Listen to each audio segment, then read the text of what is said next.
Um, Good afternoon, everyone. Welcome to our proactive webinar series from Cyber Bureau. Cyber Bureau, as we know, is a managed security service provider. We are located here in Abuja, and we provide managed security service for both small and large businesses. So once again, I welcome you also to today's webinar series, where we'll be looking at how to leverage malware analysis during incident response. So we'll just give another 2 minutes for other more people to join. Then we'll start. Thank you very much for your time.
Okay, so thank you all for your patience. The webinar will just start now. On this, we're going to looking at the malware sample we analyzed here in Cyber Bureau sometime this year. And Hamza Latif, who is our technical lead here at Cyber Bureau, will be taking us through the process we went through in analyzing this malware and how it can be useful when it comes to incident response. So Hamza, if you're ready, you have the floor.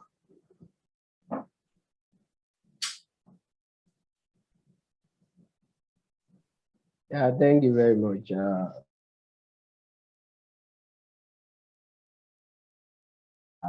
We're going to, I think, okay, we are going to start. I'm going to just give me a minute. Let me share my screen.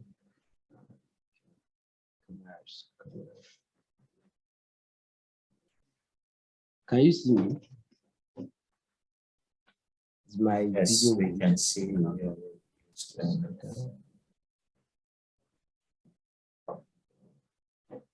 Okay. Can you enable me to be able to share my screen? I can't do that now. Should do that. Yes, I can. I can share my screen. Okay. Can everybody see my screen? Yes. Okay. So, good afternoon, everyone. Good morning, good evening from anywhere you are listening to us from. My name is Hamzat Latif. I'm going to be leading this conversation this afternoon. So this is our second proactive webinar series. It's a series created to educate and enlighten people. And we are going to continue to do this. We are going to continue to bring more of these series for people to enjoy. So this afternoon, we're going to be talking to leveraging malware analysis during incident response. That's at the topic. So in between, we are going to be taking a clue from what has happened in the year of Q1 of 2022, which is very important for us to do because we know quite well that there will be a couple of lessons that we'll be able to pick from there. So this very particular first part, I will advise that because of my conversation with us, we should try to drop our questions. If you have questions, you can drop them so that by the time we are going to be finishing this section, we can take those questions and move to the other part where we speak to more about the threat intel report and lessons that we can get from them. So I'm going to start now, which the very first thing that many people that are on this call, we understood the fact that some people might not be technical and they may need to have like understanding of what we're talking about.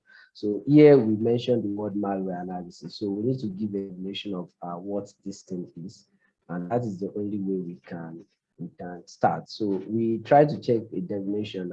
We checked out the definition from CrowdStrike and Wikipedia. So these two definitions, as you can have it there, one is speaking to understanding the behavior and purpose of a suspicious file. That is the definition from CrowdStrike. While the other one is speaking to how we can understand the functionality, the origin and potential impact of the particular malicious sample. Malicious sample could be any of these things that we're used to, we are familiar with, like virus, worm, Trojan horse, rootkit, or backdoor. These are a couple of things that falls into that category.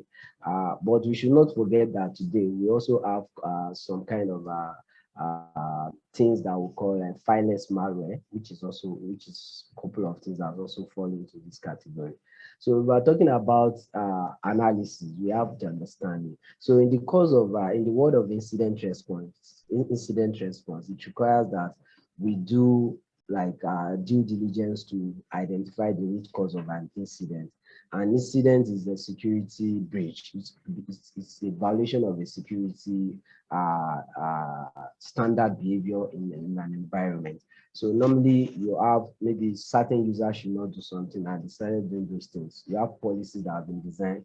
You have a couple of security programs that you have in place. So any violation of those policies is what we regard to as an incident.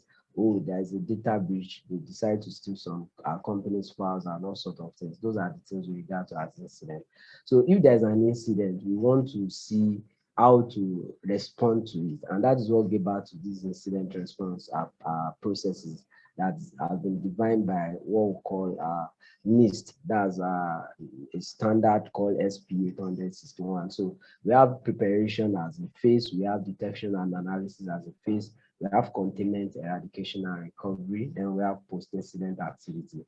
So if we look at these processes of trying to respond to an incident, we have to take into cognizance that yes, maybe in a situation whereby we have a kind of a malware incident, we have a kind of compromised devices, we have a couple of things that has to do maybe with some kind of data leakage. We want to investigate and know how it all started.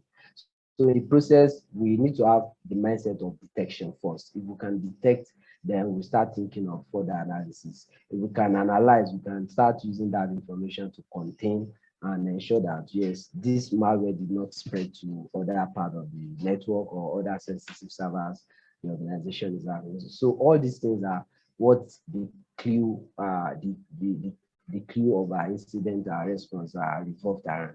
So if we're talking about understanding the behavior of a malicious file or the functionality, origin, and potential impact, that means definitely these two stages where we have these black boxes are very, very crucial for us to do something like this so that we can understand, we can have a deeper knowledge of what is happening and how we can remediate them. And if we look at the word malware analysis, we have things like static analysis that could be conducted like statically. We have dynamic analysis, and we can do the two of them, like where we have the hybrid analysis. So you kind of run both the static and the dynamic. So with that, we can have a very good understanding of what the malware is doing. So I going to be moving into the next slide where I will speak to how we can leverage incident malware analysis and incident response, and maybe security operation entirely. So if we look at this word here, we have detection is not equal to context. For some of us that are familiar with maybe a couple of our security uh, products that provide visibility like EDR, the SIEM, these are tools that you can install in your environment, or technologies you can install that will let you know when a malware is in your environment. That will let you know when an attacker is trying to do something. But at a point in time, whatever information you are getting from those technologies, like they are just like a notification. Imagine somebody just informed you that okay, something is wrong with a system, or a system is compromised. You just have that information. You don't have the context of what is happening. So in the process of uncovering what is happening, you want to run your incident response. You want to go into what is happening. That is when you start building the context. You start building the story, and you start understanding. And maybe eventually you can even see the bigger picture. So yeah, some of the things that we've come to realize over time is that when you do malware analysis, you tend to uncover some hidden indicators of compromise. Indicators of compromise are things that a malware, they're like kind of observation you get to see, or some kind of things like a malware or any attackers will drop in your environment to make you know that okay, this is that there are a couple of changes that have been made there, and I need to look out for who is making those changes. So IOCs ranges from your IP addresses, from maybe domain, from a couple of maybe file hashes and all of that. So in the case of doing our malware analysis, we can uncover more things that maybe in the course of detection we did not even see. We can use those things we uncover to increase the efficiency of our alert and notifications that we have in the SOC, and at the same time, we can use it to enrich threat hunting. So if we're building context now, maybe in the course of drilling down, we now identify that what we saw in one system is also present in like 20 other systems within the organization. But if we don't find it on the first system, we might not be able to understand that, yes, those things are present. Maybe we find a malware on one system in one department, and we decide to copy the hash and send back the hash to our SIEM platform. We feed it back into our SIEM platform, and we started receiving multiple detection from other departments that as such similar malware on them. So this is another way we can use it. Then we have to be looking at how we can use it to proactively triage incident. I'm going to tell you some couple of malware analysis have helped us to automate our incident response process. Because of, let's say you have like, imagine you have like 1,000 devices compromised in a network. You cannot be going from one devices to the other. So there's a way you need to sit down, look at the attack paths and study it and understand what the attacker has done. Then from there, you start building up a kind of remediation plan that can be automated. So imagine I want to remove a registry file, or maybe something that has been created like a persistent TTP that has been created by a checked actor. Maybe the checked actor has been able to hide himself in the registry, and I want to clear that up out of these 1,000 devices. This is something that I can put together because I understand what has happened. You can write a script and send it out so that that can help us automate this process. So if we move further, I'm going to be showing us this attack graph. If you look at this attack graph, this is when we mention the word contest. This is what happened today. If you hear it in the news that an organization has been breached, oh, these people, they've stole their data. Oh, these people, they had a ransomware incident. You should know that they're already at this point. It is when they can't access their data again that we say, okay, there's a problem, and this problem is that we can't access our file again.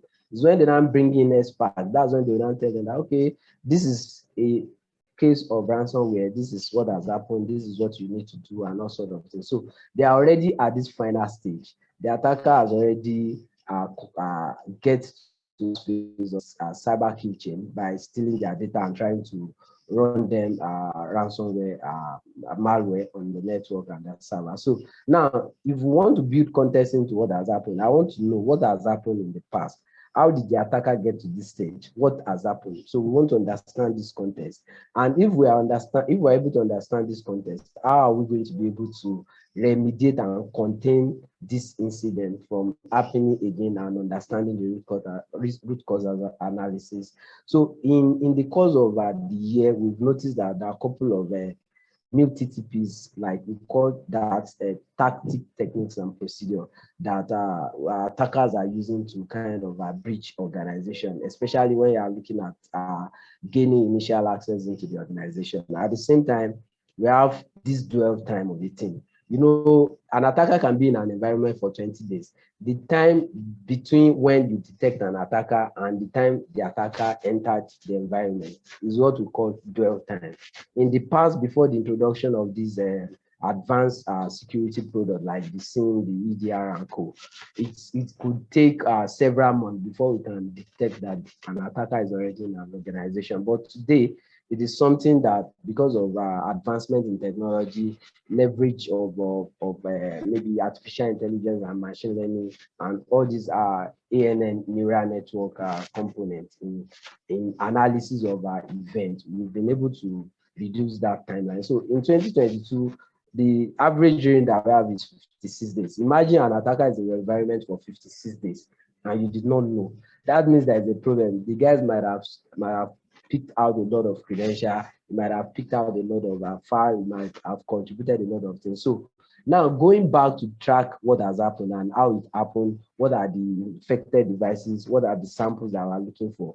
So the analysis that we do, we run on some of the maybe identified malware that was captured in the process can be used to automate our incident response process. So this is just an attack graph to explain to us on how we can think on how to look at what an incident will look like and how to think back going to identify where the root cause is. So now, in doing our malware analysis, there are two different forms of method that were mentioned earlier in previous slide. We have things like the static and dynamic analysis, and we have these are the two forms which I mentioned. So we can combine these two together, like the static and the dynamic. So if you want to do static analysis, there are a couple of tools that you can use, as you have them in this box. If you want to do dynamic analysis, there are a couple of tools that we can use, as we have them in this box. So these tools are what we are going to take our malware, whatever malware sample we collect, we'll drop it inside them, and they will give us a report. We are going to be able to see the report. And when we look at this report, we can now start making use of those reports. Sometimes we feed those reports back into our SIM. Sometimes we try to use them to enrich our threat hunting process. Sometimes it can be used for attribution, which is very interesting. We can use it to uncover more hidden IOCs and behaviors. I'm going to tell you, we've been seeing it in the news where there will be an attack on some maybe critical national infrastructure in the US, and the US will come out to say, okay, it is Russia that did that. So at times they will say it's China that is responsible and all sort of things. They were able to know because they go into the code, they went down into the code, they understand the tactics, and they have been able to map those things to maybe some existing facts. So attribution at times could be technical, attribution could also be political. So, but most of the time, the technical aspect of it is what it is on that they always build the political attribution. So here we have applications like Jydra for static analysis. We have this is Kota Radari, this is S64 debug, and this is IDA Pro. This is X-ray. They are the maker of IDA Pro. Is also for static analysis. So these are a couple of tools you can use. And what you are going to have here is just like you are dry running the malware. You are not actually running it in a live system. You are dry running it as if you are looking at the code. We are going to show us some of these samples in the use cases that we are going to be reviewing. We have any run, which is a sandbox. This is also this is virus tutor. I'm pretty much sure we are all familiar with some of us on the call are familiar with virus tutor. We have hybrid analysis. We have Flare VM.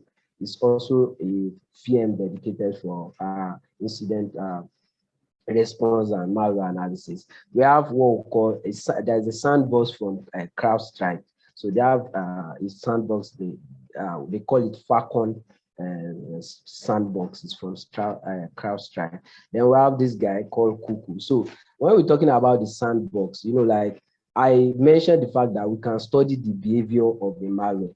So if I have, just for example, I have a virus or a ransomware file, I will not want to run it on my laptop because I know it will affect me. So what I will do is I will create an isolated environment and put it there to test how it will behave.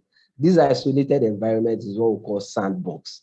So some of these sandboxes will allow you to understand. It's just like an isolated environment where you can learn and understand the behavior of a malware, and it is designed to give you like a report. So some of them are on the cloud, like Anyron is on the cloud, VirusTotal is on the cloud, and whatever submission you make to some of these ones that are on the cloud, they are public.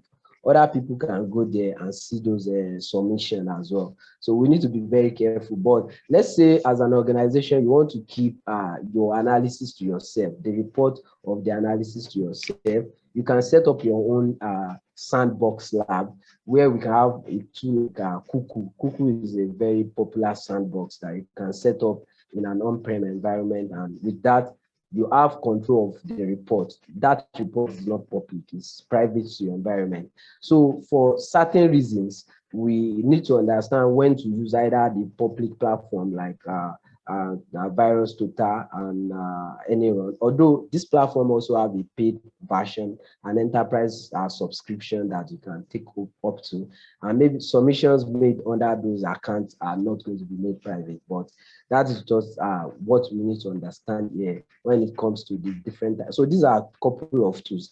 I know we have several other tools, but these are the ones that are common that we can use for some of our analysis. So I put this file here as a sample of the malware, which we are going to analyze like in the next use case. So the use case we have here is for we got a ransomware file like in the beginning of the year, and that particular ransomware file, it did a whole lot of manipulations to the system before it will encrypt the victim's system. So we want to know what is happening and what the ransomware is really doing. What are the processes that it was able to put together. So I'm going to start by showing us, although I've done a couple of analysis and the report is there. So I'm going to start by showing us one of these sandbox that we're going to be using, which is Anyron, or which we have already dropped the malware. So I'm going to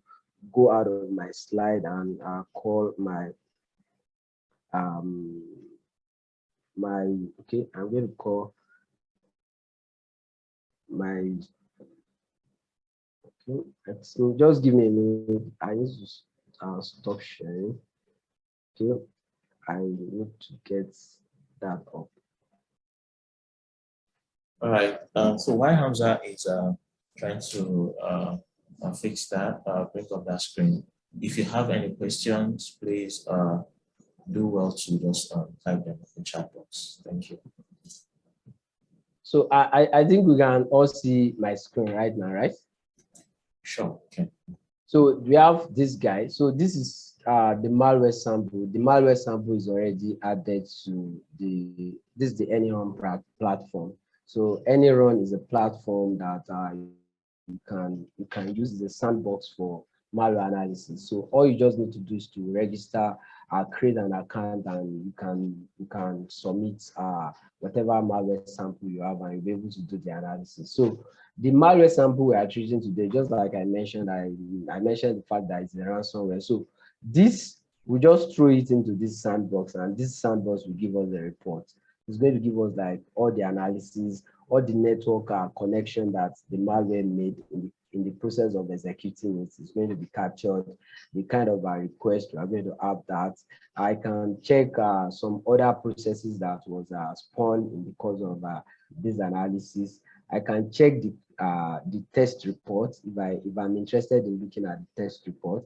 I can check maybe all sort of things around the attack matrices that was used. This is like a MITRE attack table that is speaking to what the malware did at every stage of its behavior. So all of these things capture the behavior We can see those ones that fall under execution, persistent, privilege escalation, defense evasion. So most of the time, when malwares get into a network environment, into an organization, the threat actors always want to hide themselves. They want to hide their behavior. They want to ensure that they didn't get detected. So for that reason, they always come up with all sort of methodologies to ensure they avoid detection. So some of these methodologies are what was captured in this attack matrix graph, which, as you can see, this guy was trying to create some kind of schedule task. Schedule task is something that even after you shut down your system or you run it again, those tasks are meant to run at certain period of time, and which is like execution. It's trying to create persistence, privilege escalation. So all those things are captured on this table.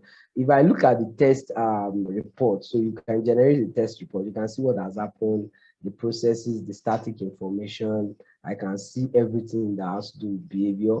At the same time, I can check the general info, like you can see things like ashes that can be used. You can see a couple of things like all the processes that are spawned and some more information. So this is how to use a sandbox. And what we did here is a public submission. So whatever we do after now, another person can also take this URL and make use of it.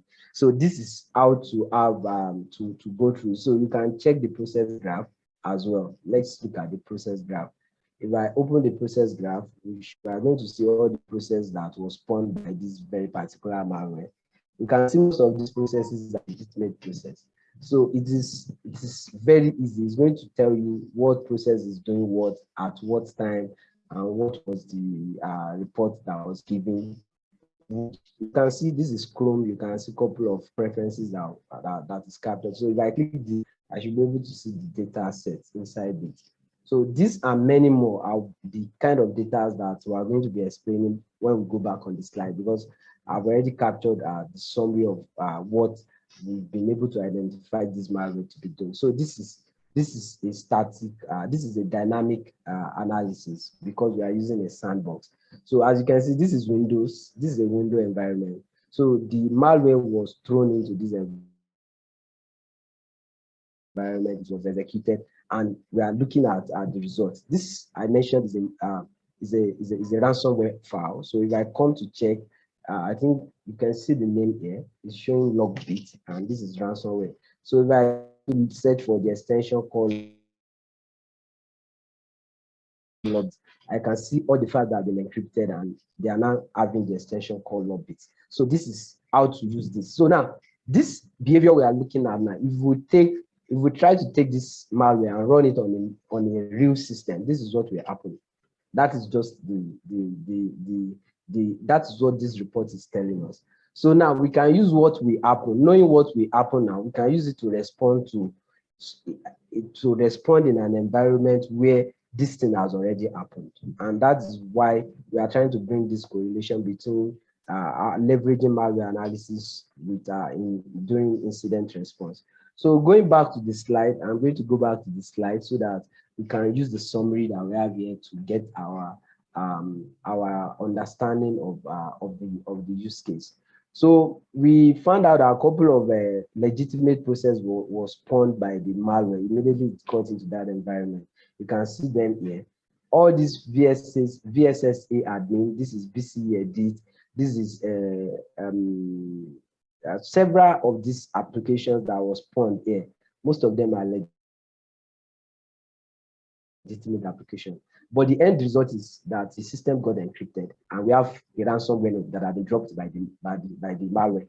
You can see the ransomware note advising and explaining to the victim on what they can do and how they will be able to get back their file.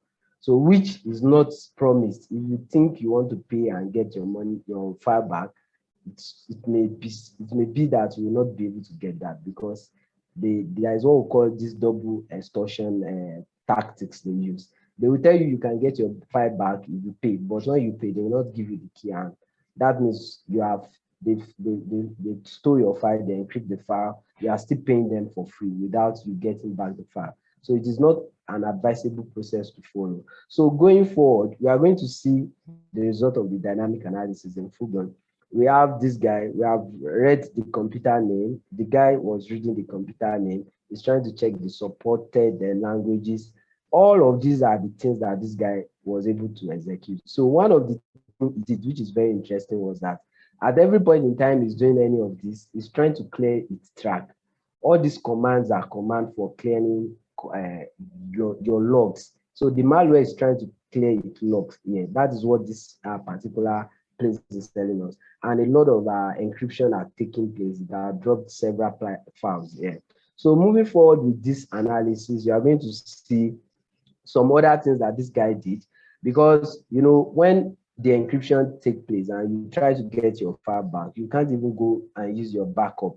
So part of what this malware was doing was to ensure that it deleted all the backup copy, all the shadow copies of the system, and it manipulated some configuration file using all this command. So, but when it's trying to spawn all this, some other child processes were still being spawned in that regard. Like you can see things like your command prompt and all of that. All of these things are a couple of things that were activated in the process. So the most interesting things that one of the most interesting things that we noticed was that there are a couple of privilege escalation that took place. Like the malware was using a process that has a privilege to access another process, because knowing fully well that if he wants to go and access that process straight up, he will not be able to have access. So it's a couple of all those things, and there's scheduled tasks that were created as well.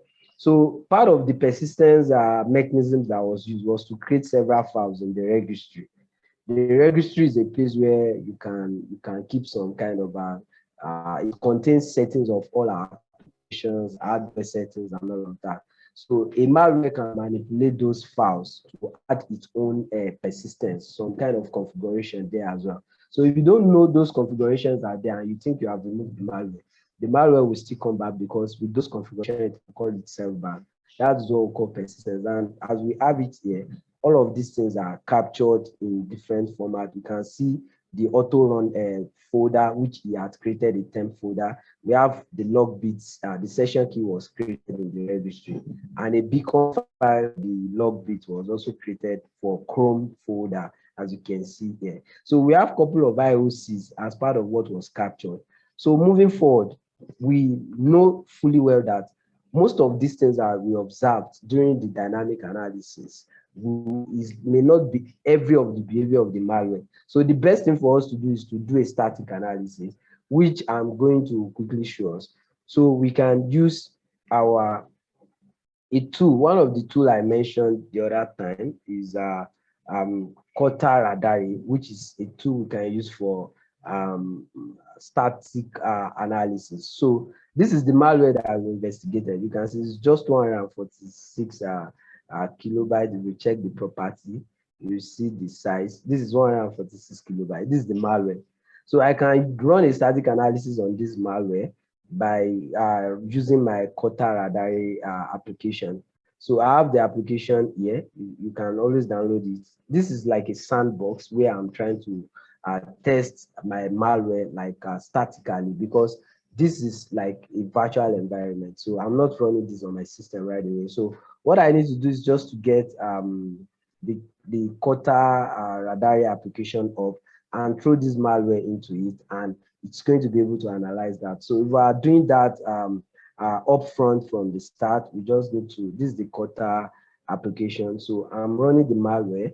If I open this now, I'm going to see this trying to load the malware. We're going to get the analysis. So this is the dashboard, like this is the general overview, but you can look at the disassembler, you can read into the code. This is like an assembly language. So you have to you have to understand what is happening here before you can capture what is ongoing. So this is a very deeper area of study for people in cybersecurity. So going back to the slide, we'll be able to see exactly what happened. So part of the things we discovered in the course of the static analysis was that we're able to see all the type of extensions that this malware is targeting.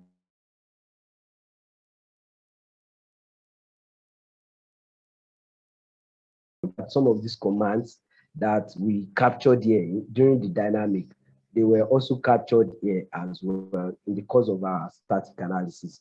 So this is how to go about it. And we now combine the result of the static and dynamic. We are going to have what we call hybrid analysis, and we can use that to influence the way we respond to whatever incident we observe in our environment. So at this point, this is the end of the slide for the leveraging malware analysis. So I don't know if we have questions already that are waiting for us in the chat. Sam, do you have any questions from people on the call? Okay, well done, Hamza. That has been really enlightening and as well insightful.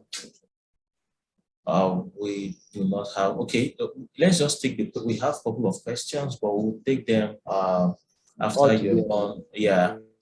So let's just go through the, the incidents now through Q1, like the cybersecurity incidents from Q1 to this point, like the intelligence report from Q1 to this point. Let's look at the landscape, what has been happening, what has changed, and all of that. Okay.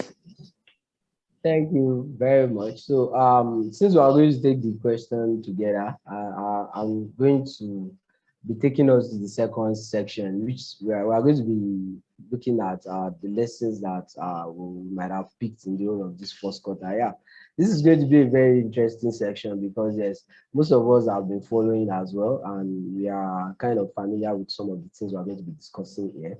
Yes, I'm pretty much well informed of the fact that the first section of this webinar is a bit technical, and yes, for us to cool ourselves down, we are going to come to this very part where we speak to some interesting topics and how what are the lessons we can learn from them.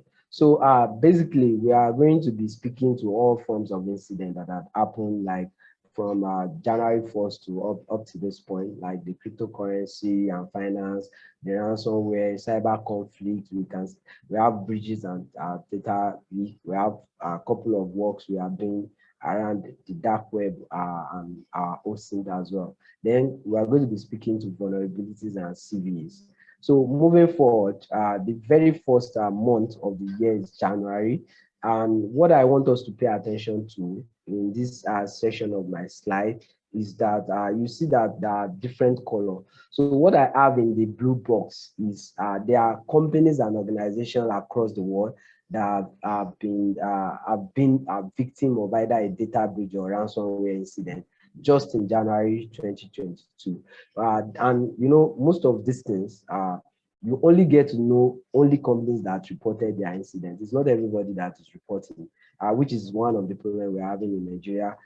You might be asking why maybe some organizations, maybe why is it that we don't have organizations in Nigeria on this list? Some people, or maybe in some other part of the world, if some things are not big, we don't see people to bring them out for people to have lessons to pick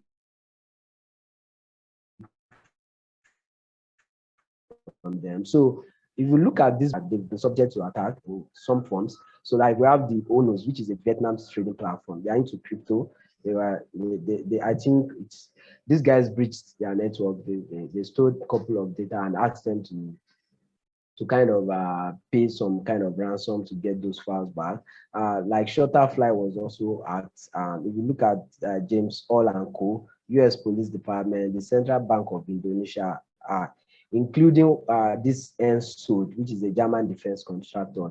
Some of these things are ransomware, some of them are just data breaches.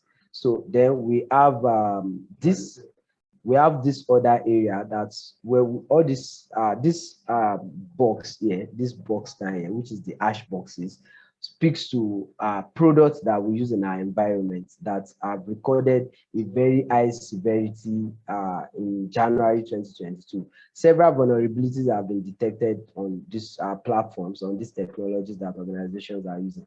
So we are putting this out to let organizations know that if they have not updated to the latest version on any of the product that we have here, they should do that.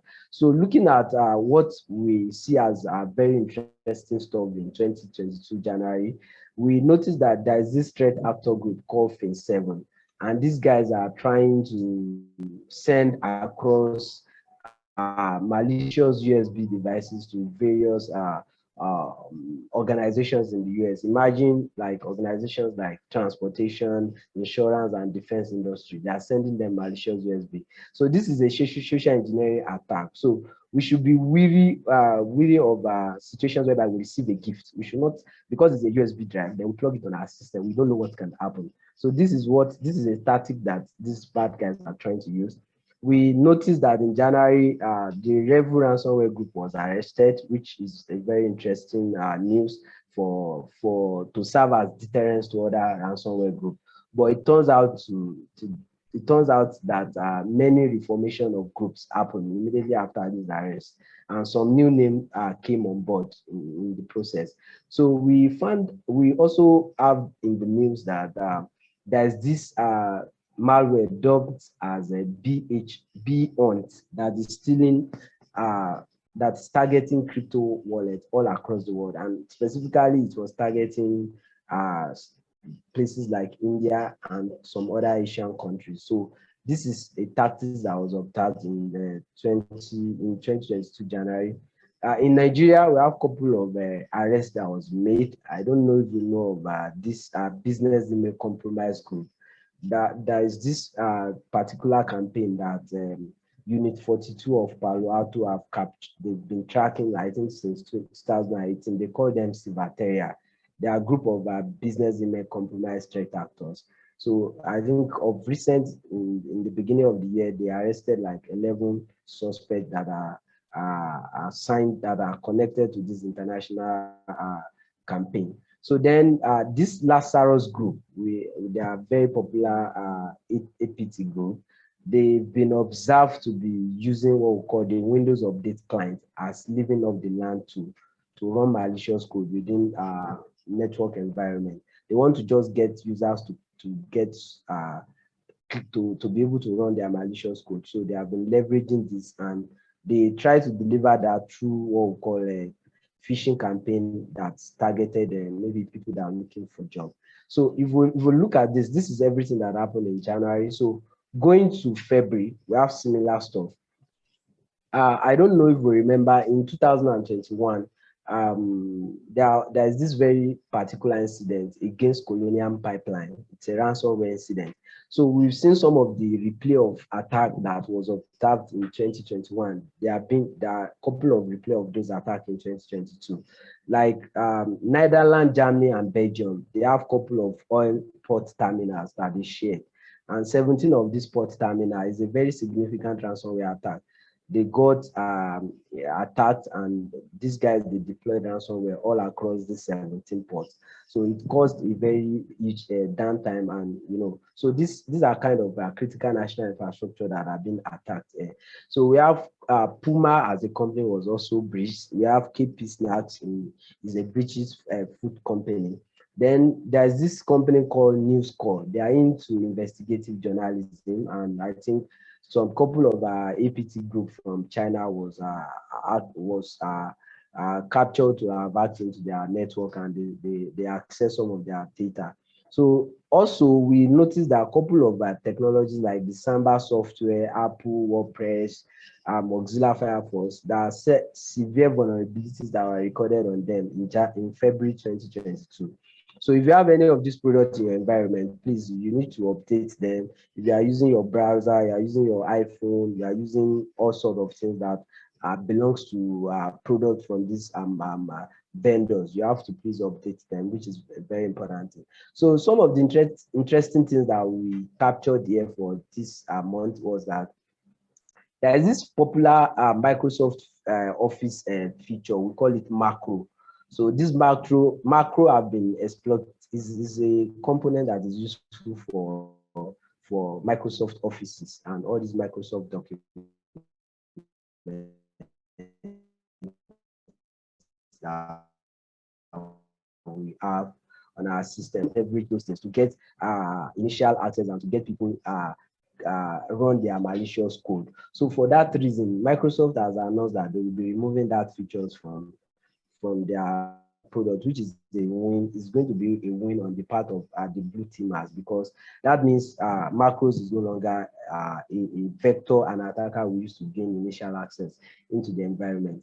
Then many of us today, maybe if you have been following, many people are now having that feeling to go and start using Windows 11. Everybody wants to use Windows 11. So a threat actor group have been using that as a decoy to get people to install malicious files like that will steal their credentials. So we should be wary of where we are going to download our upgrade files and all of that from, which is a tactic that we've captured. So in February as well, we noticed that, yes, there are a couple of cyber conflicts which we've observed because of this crisis that is going on in Russia and Ukraine. So this has changed it has created a couple of imbalance. It has changed the dynamics of the cyberspace in recent times. We've seen activist cyber criminals and white hat researchers that are picking sides. With some people are picking sides with Ukraine, some people are keeping side with Russia, some people are keeping side as maybe volunteers. And I think in the news, we saw a couple of things we saw on the dark web was that some people are setting up campaigns to help people in Ukraine. Like, oh, we want you to take this malware and use it to protect yourself if you are from Ukraine.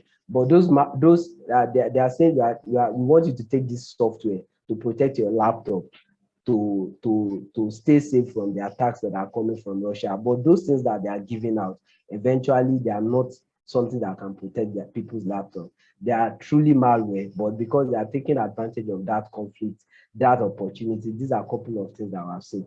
So I want to believe that nation state like Nigeria, nation states, countries like Nigeria can start looking at how they can develop capacity around building cyber capabilities that will be able to protect our environment, especially in period of war. So these are some of the things that dominated February.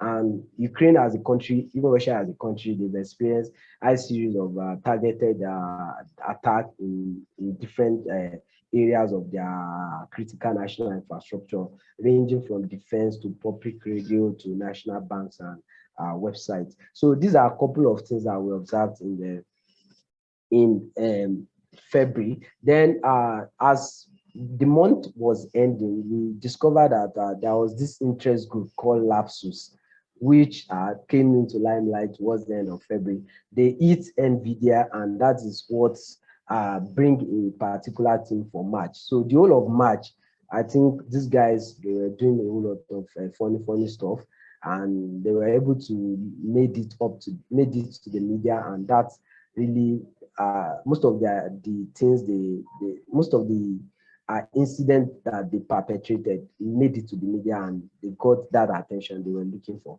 So in March, we saw a whole lot of interesting stuff, like all these organizations we have here, all of them is either ransomware or data breach, all of them. So Axis was hacked, NVIDIA was also hacked as well. They stole a couple of data and some sensitive data from them. And NVIDIA is a gaming company. They produce a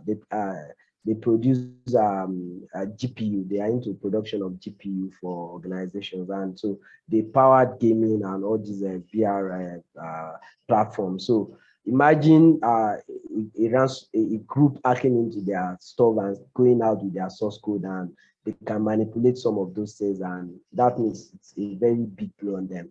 So we saw Conti ransomware, Romanian gas station, UK ferry operator, TransUnion South Africa. So a company in South Africa got breached. So another thing that we observed from 2021 that is repeating itself, JBS is a meat producer in the US, and it was hacked sometimes in 2021, and I think it was a ransomware incident. Same thing happened in March with this Mirror Touch, which is the Russian largest meat producer. So some of the replay of attack, we noticed some of those things.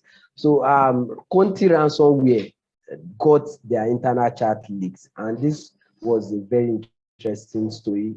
After this section, we can go and take a look at their story. Like, imagine these guys are running the ransomware group like a full-blown organization. They have HR, they have people that are responsible. Like, part of the conversation, you see where some of their people working for them are requesting for leave. They are requesting to go on leave. Some of them are even requesting for a hike in salary and all those things. So they were running the whole thing like a full-blown organization, like just the way we have a full system. So the applications that are on the limelight in March that we have to, if you are using any of them in our environment like Sophos, VMware, Google, ClickHouse DBMS, Snyder, and G Digital SCADA softwares. And I think we have Linux kernel that speaks to Dirty Pipe and Punkit.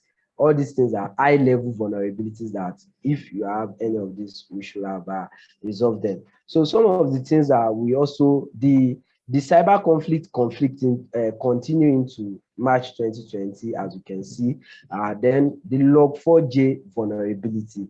Most of the vulnerabilities that were exploited in Q1, most of them are vulnerability that was detected in Q4 of 2021. So these are some of the things that we've observed. There are a couple of DDoS attacks on Israeli government website, and large companies like Microsoft, Okta, and Nvidia, Samsung they were breached by this Lapsus hacking group. So we are going to take a use case of Okta. We are going to show something so that for some of us that are like into security operations that are on this call, we'll be able to see some of the things that these guys are really doing to gain initial access and what they are really doing internally when they have access eventually. So these guys, towards the end of last week, we got the update that they've been arrested and they were tracked down to us. Those people, some of the people that are responsible, most of them are teenagers. So this thing made it to the media. There were a lot of conversation, a whole lot of LinkedIn posts, a whole lot of people talking about how these young boys can be able to do this, and it's a very big story. Then another interesting things in the Q1 of 2022 is that Google was able to acquire Mandiant and Simplify, which is a very big company that they are trying to, they make this acquisition to add to their to empower themselves in the area of our cyber security, especially on their cloud infrastructure. So summary of Q1 for 2022, we have high critical CVEs were reported in Q1.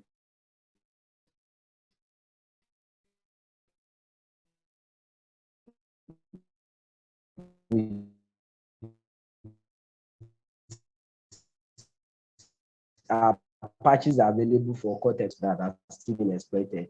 So that means people have not been updating their system. People are not in the know. People are not for, they don't, there are several processes that are not in place in those organizations. So then our dark web unit engagement reported several threat actors claiming to have data of Nigerian organizations which are put up for sales in the dark web. Our CTI team reviewed several digital infrastructure in Nigeria are susceptible to what we call opportunistic hacking. So because they contain old vulnerabilities and several of them are not patched.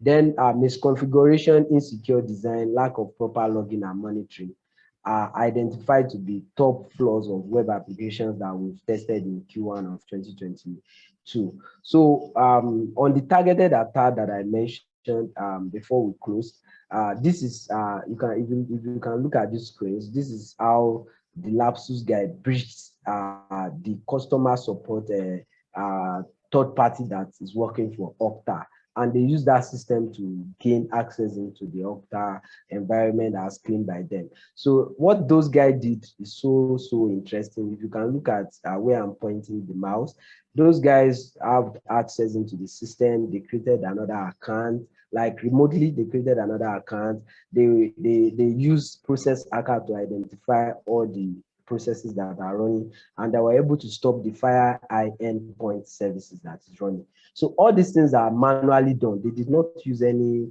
there's no novelty in the way they attack all these big companies. They were using manual process, and some of the tools they even use, they have to go online and download them from GitHub, as you can see from these screenshots. So these are several things that we've picked from Q1 of 2022, and we believe that organizations will leverage this to learn more to be able to protect themselves going into Q2 of 2022. Thank you very much. Sam, are you there?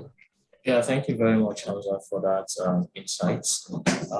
Okay, we'll take questions now. We'll have a couple of them here, too. First, Hamza, Flutter application, is it supported by multiple OS or just Linux? Can you come again? I didn't get Quota, that. that's Quota Redera Okay, now. yeah, Kota is available on both platforms. Yeah, it's available on both platforms. Okay. It's available on both platforms. All right. You have it Okay. A quick one now. How would you've mentioned some of the activities threats incidents from between the first quarter that happened in the first quarter of 2022, right? Now, what would be your recommendations in 1 minute, please? Okay. My recommendations for organizations is that we should try to pick out anything that any of these products that we might have mentioned or that was caught in the crossfire of all of these incidents. Any product that we have in our environment that's like that, we should try to start paying attention to them. So first and foremost, we need to work with maybe we need to have a vulnerability management plan in place. We need to have a full-blown security program. And in some cases, if we know we don't have the internal capacity to do this, we can employ the services of an MSSP, of which CyberPlura is one, to help you identify some of these things and help you put up a proper security program in place. So most of the time, we understood the technicalities that might be required to go into to set up some of these things and to put up all these programs. But today, organizations have opportunity to outsource, because when you say you want to build capacity in-house, the bad guys will not wait for you to build that capacity. So while you are building the capacity, you can outsource using leveraging the knowledge of an MSSP to put up these structures, and you follow it up. Then I'm going to assure you that you have full visibility into what is happening in your environment, and you'll be able to stay protected all along the line, and you'll be able to keep your business process in flow. Yeah, thanks. All right, thank you very much for that response, Hamza. Another question here. What sandbox environments would you recommend for beginners? What sandbox environments would you recommend for beginners going into static analysis? Okay, like beginners going into static analysis. Static analysis is something that requires you to have some understanding of what we call assembly language. So you need the aid of assembly language to be able to understand what. The question is, what sandbox environment would you recommend for a beginner? You can any of those sandbox that I've mentioned, be it but for me personally, be it Jydra, be it Kota Radari, be it X64DB debugger, you can use any of those things. But the main thing, the knowledge you need for you to be able to continue to get the best out of your static analysis is the knowledge of assembly language and machine language. Yes, you need to have that. So it's not just the tool. It's not the tool alone. You need to have some basic knowledge of the language. All right. So maybe I'll let you to also add to your question. We'll try something like Fuku. It's also a very good sandbox, and there are lots of documentation online on how to set it up as well. So you could also try that. Yes, the documentation. Someone is asking. Yeah, the documentation will be made available. Just follow us on all of our social media platforms. Video will be made available on YouTube. The slides as well. You see the link to download the slides on YouTube as well. You can also follow us on LinkedIn and Twitter at CyberPlura. Yes, thank you all for your time, for tuning in. I hope you've been well informed as regards how to leverage malware analysis during our incident response, and we've also know things to check for looking at the threat we've experienced in the Q1 of 2022. Again, I want to thank you all immensely. Thank you, Hamza, for enlightening us this much. I really appreciate your time as well. So I want to say at this point, I'll say thank you once again, and do have a beautiful evening ahead. Bye.